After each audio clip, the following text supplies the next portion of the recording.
2 minutes pour comprendre. Aujourd'hui, on parle de la polyarthrite rhumatoïde. Je suis en duplex avec le professeur Jérémy Selam. Jérémy Selam, vous êtes rhumatologue à l'hôpital Saint-Antoine à Paris. Polyarthrite rhumatoïde, est-ce que c'est simplement une maladie articulaire ou est-ce que ça va au-delà? Alors, c'est éminemment une maladie articulaire avec des arthrites qui vont toucher les mains, les pieds, les autres articulations.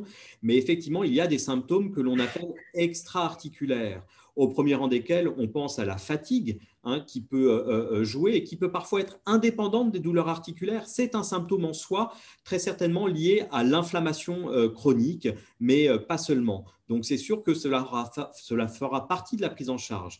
Par ailleurs, dans la polyarthrite rhumatoïde, à cause de cette inflammation chronique que peuvent présenter les patients, ces patients sont plus à même de développer des problèmes cardiovasculaires, un peu comme les patients qui ont du diabète, des problèmes également d'ostéoporose et sont également un petit peu plus à risque d'infections telles que les infections bactériennes, les bronchites ou infections urinaires, à cause de la polyarthrite et à cause des traitements immunomodulateurs qu'on est susceptible de donner. Donc ça veut dire que ça a aussi changé la prise en charge des médecins qui doit être aujourd'hui beaucoup plus globale par rapport à cette maladie et pas simplement être centrée sur l'articulation et la douleur. Effectivement, le rhumatologue regarde un peu au-delà des articulations et vérifie l'ostéoporose, adresse éventuellement chez le cardiologue, fait un bilan lipidique, un bilan glucidique pour rechercher un diabète.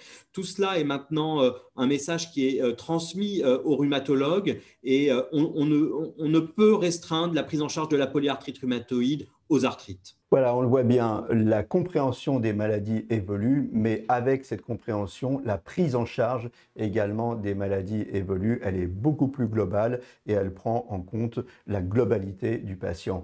Merci, à très bientôt et d'ici là, portez-vous bien.